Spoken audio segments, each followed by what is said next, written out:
Most of my woodworking projects start out as sketches. It's a nice way to just simplify what you want to get done with some lines and shapes.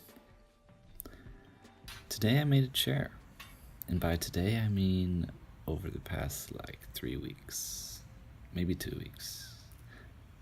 I was using a new material, this conduit. I'd never worked with it. It's basically just meant for running wires through. And you can bend it with this tool that I bought. Thanks, Home Depot. And I had ideas for a while of tubular furniture. And finally I just went for it. It's kind of inspired by Marcel Breuer. I didn't know who he was when I came up with this design, but I had definitely seen his stuff. You should look him up. He's got really cool stuff, and I definitely inadvertently was influenced by him when I was making this. This was just a test I was doing to see how much weight this stuff could support, and it could kind of support me. Not really, but I just kind of went for it. So that was a test, and then I started to work on a more refined and exact frame. This is the seat, and I just did a lot of thinking, you know? A lot of this video is just me standing around thinking. And sometimes you just, what can I say? Sometimes I like to think. I've been watching a lot of birds lately. Just find it kind of fun. I don't know if you guys know this, but birds are actually pretty goofy, and they walk around acting like they're just the boss, and then you watch them for a little while and you realize you're stupid. So next time you see a bird, just tell them, I know what's going on. Can't fool me. This kooky girl surprised me while I was working. Oh my god! Surprise!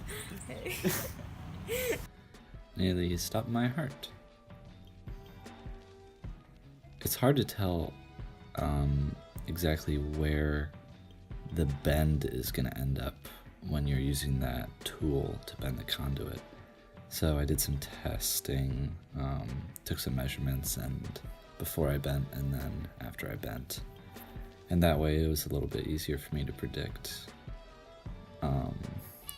how far apart the bend should be. And there was a little notch on the bottom of the bender tool thing, and so I could make a mark on the conduit and then line up that mark with the notch, and that made it a little bit easier to have everything end up lining up. I lost a little bit of footage. I had just finished the bottom part of the frame, and I was making kind of the back piece that attaches to the bottom of the legs and then at the back of the top of the seat. And I lost some of that footage, but it's alright. It's kind of boring anyway.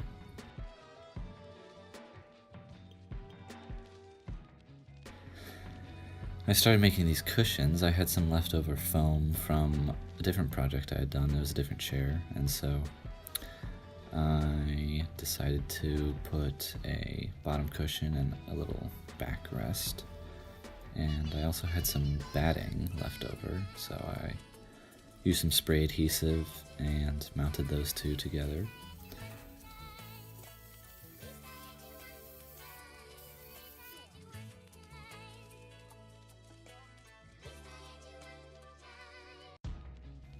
I went to Joann fabric store, got some blue suede after like an hour of walking around not knowing what I was looking at.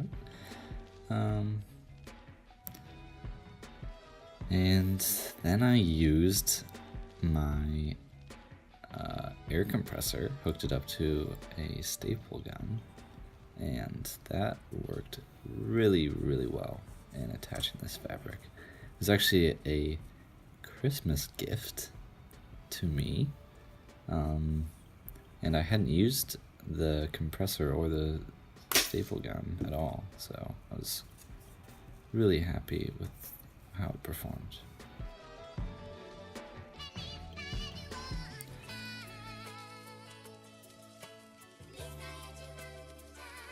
And then I went ahead and put some polyurethane on the wooden parts. They're not really that visible in the final product, but it still is a nice touch. This is just a satin finish.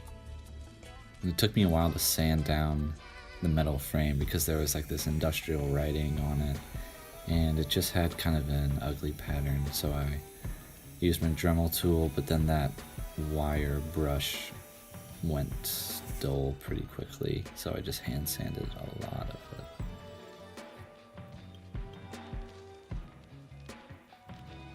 I'd actually gotten pretty discouraged throughout this build because the pipe would actually warp when I would try to fit it,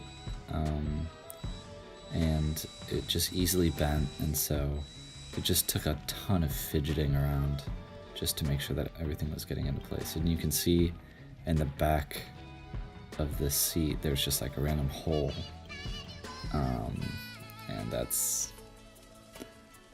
was a mistake. We're all disappointed about it, but hey, I'm not perfect. Nobody's perfect.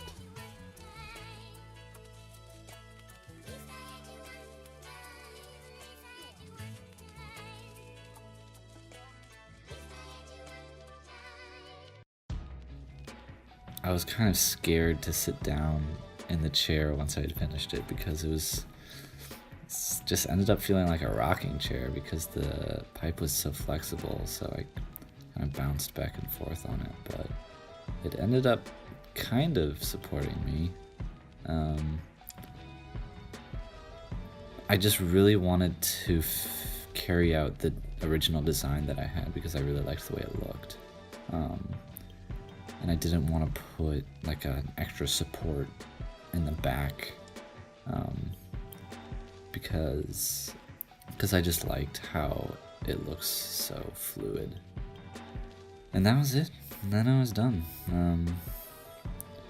I put up a big old sweep in my backyard, this giant roll of white paper, and I attached it to these stands, and got some nice pictures of the chair, so I was really happy with that. And yeah, that was the chair. Thank you guys so much for watching. It's been a pleasure. Have a great rest of your day. This is Jombus signing off.